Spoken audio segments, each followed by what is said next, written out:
Lebanon से Israel पर ताबड़तोड़ प्रहार जारी है। हिजबुल्लाह ने एक्रे शहर पर मिसाइल दागी है। मिसाइल हमले में इमारत की छत पूरी तरह से खत्म हो गई, तबाह हो गई। कई लोगों के घायल होने की खबरें भी मिल रही हैं।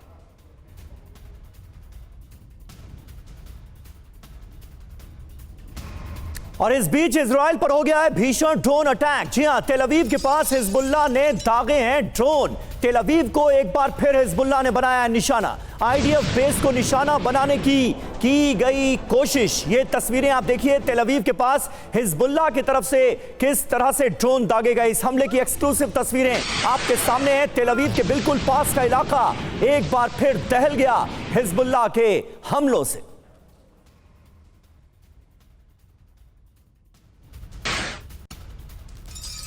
और अगली बड़ी खबर आपको बता दें, हिजबुल्लाह की इजराइल को चेतावनी। हिजबुल्लाह का इजराइल को हराना टारगेट है। हिजबुल्लाह प्रवक्ता मोहम्मद अफीफ का दावा सामने आया है कि इजराइल को हराना है। इजराइल में विनाश हमारा मकसद है। इजराइल का जो विनाश होगा वही एकमात्र मकसद इस वक्त हिजबुल्लाह का नजर आ रहा है।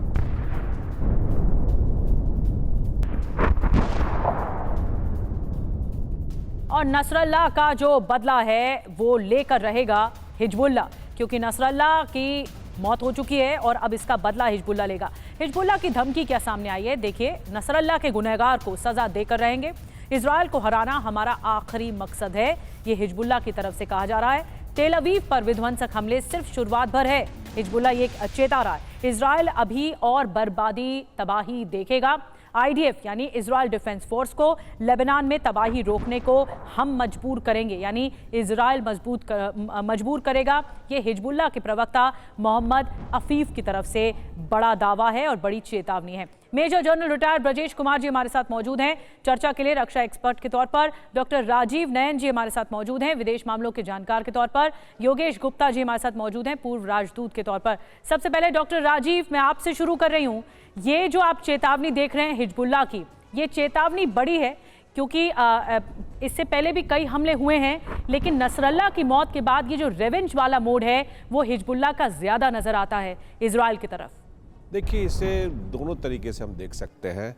ऐसे काल में जब उनके ऊपर आक्रमण हुआ और नसरल्लाह की हत्या की गई है और उन्हें अपने कंस्टिट्यूएंसी को भी एड्रेस करना है, तो इस तरह की बड़बोलापन की उम्मीद हम कर सकते हैं। लेकिन यह बात को भी हमें दूसरी बात है कि हमें इस बात का भी ध्यान रखना होगा कि इनके पास एक वॉर मशीनरी है जो कि काफ़ी डिसेंट्रलाइज्ड है, चारों तरफ फैली हुई है इनके, और इन्हें कई देशों से समर्थन भी हासिल है। इस बात को भी हमें नहीं भूलना चाहिए। और इन्होंने हाल में अपने रॉकेट्स को और अपने कई ड्रोन्स को जो इजराइल की जो एयर डिफेंस है उसको भेदते हुए अंदर पहुंचाए हैं। और इस बात को इजराइल के समाचार पत्रों ने भी पुष्टि की है। केवल एक तरफा ही जो क्लेम नहीं है जी, ये उधर से भी है। तो यह दोनों है, खुला है, लेकिन क्या कहना कि इजराइल को विध्वंस कर देंगे, इसे मैं थोड़ा मानने से इनकार करता हूं। क्योंकि अभी थर्ड लेकर अभी वहाँ के अगर आप जेरूसलम पोस्ट और बाकी अखबार पढ़ेंगे तो पाएंगे कि अमेरिकी जो वहाँ की सेना कहिए या अमेरिकी सुरक्षा का जो तंत्र है वो इजराइल में पहुँच गया। उनकी एक जिम्मेदारी है, वो बार बार भले ही उनके आक्रमण पर इजराइल के द्वारा किए गए आक्रमण से उनकी असहमति हो जी, लेकिन इजराइल की सुरक्षा के लिए वो प्रतिबद्ध है, चाहे वहाँ की कोई भी सरकार, कोई भी राजनीतिक दल क्यों ना हो। और उन्होंने थर्ड को वहाँ पहुँचा दिया, उसे अमेरिकी सेना उसे ये ऑपरेट करेगी, जिससे कोई भी तरह का वहाँ का जो एयर डिफेंस में कमी ना आए। तो देखिए, दोनों तरह की बातें हैं। बिल्कुल, यानी साफ तौर पर अभी जो नजर आ रहा है वो ये कि कथनी और करनी में बड़ा अंतर है। अमेरिका की तरफ से भी जिस तरह के बयान दिए जाते हैं और होता क्या है इजराइल ईरान के बीच, इजराइल हिजबुल्लाह के बीच, ये लगातार हम देख रहे हैं।